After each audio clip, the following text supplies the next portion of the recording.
আমার স্বামী অন্যজনের সাথে লাইন মারে, আমার বউ অন্যজনের সাথে লাইন মারবে, এইরকম অজস্র মামলা আমাদের কাছে আছে, অজস্র মামলা।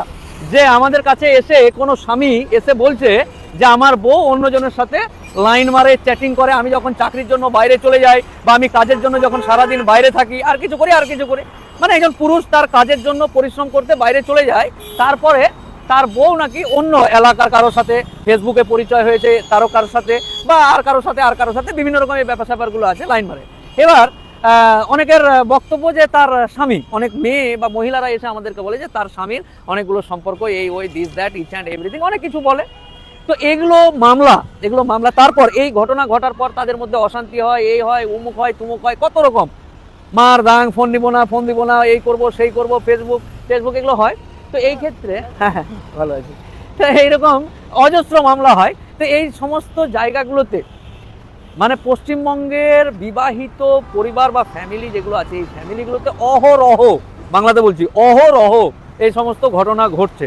এই সমস্ত ঘটনা ঘটে মানুষ অকারণে কোর্ট কাচারি করে নিজের সুন্দর দাম্পত্য জীবনটা, বউ গিয়ে 498 এর মামলা করে দিল, অথচ যে ওর গায়ে হাত দিয়েছে, মেরেছে, মাথা ফাটিয়েছে, আর কিছু করেছে, অন্যায় করেছে, অবিচার করেছে, না, জামিন নিয়ে স্বামী ঘুরে বেড়াচ্ছে, মামলা করেছে, যা বাপের বাড়ি চলে যাচ্ছে। স্বামী এদিকে নিজের বাড়িতে থেকেই, যেহেতু মামলা হয়েছে, মেয়ে চলে গেছে ওইখানে মায়ের বাড়িতে, আর ছেলের বাড়িতে থেকে 498 2-3 হাজার টাকাতে বেল জামিন নিয়ে এসে নিজের মতো করে ঘুরে বেড়াচ্ছে। বা পুরুষ হোক বিভিন্ন রকম 323 বা মারপিটের মামলা টামলা করেছে, আমার বউ নুচে নিয়েছে, আমার বউ মেরেছে, এরকম অজস্র ঘটনা ঘটেছে, মামলা করছে। তো মামলা মোকদ্দমা, এই ওই this that each and everything. আমি একজন আইনজীবী হিসাবে আপনাকে বলছি, কারণ পশ্চিমবঙ্গে যেহেতু বাস করি, পশ্চিমবঙ্গের একজন নাগরিক, আপনাকে সুপরামর্শ দেওয়া আমার কাজ। তাই মামলা মোকদ্দমা করে পারিবারিক গন্ডগোল না মিটিয়ে মামলা মোকদ্দমার কোর্ট আদালতে গিয়ে আপনার সংসার সুখের হয়েছে, এরকম রেকর্ড বা ইতিহাস নেই। এরকম রেকর্ড বা ইতিহাস যদি আপনি খোলেন যে হ্যাঁ আমি এরকম হচ্ছিল, মামলা করেছিলাম, আমি সুখে আছি, এরকম যদি ইতিহাস বা রেকর্ড খুঁজেন, তাহলে কিন্তু আপনি খুঁজে পাবেন না। তো মামলা মোকদ্দমা করে ইগো স্যাটিসফাইড করা যায়। হ্যাঁ, তুই আমাকে বললি, আমি তোর উপর কেস করলাম, তুই আমাকে এই করলি, আমি তোর উপর কেস করলাম বা মামলা করলাম, দেখলি তো জেল খাটালাম 2 দিন, 5 দিন, 3 দিন।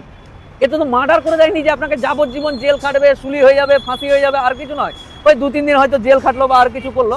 এরকম পরিস্থিতিতে মামলা হলো, সব কিছু হলো, কিন্তু ইগো স্যাটিসফাইড হলো। আমি একজন আইনজীবী হিসাবে আপনাকে বলছি যে ইগো স্যাটিসফাইড ছাড়া লাভবান কোনো দাম্পত্য জীবনের স্বামী স্ত্রী হয়নি। অতএব বিনম্রভাবে একজন আইনজীবী হিসাবে আপনাকে অনুরোধ করব যে মামলা মোকদ্দমা না করে একে অপরকে বোঝার চেষ্টা করুন। আপনার স্ত্রী কি কারণে, শিকড় অবধি পৌঁছানোর চেষ্টা করুন, শিকড় অবধি পৌঁছে সে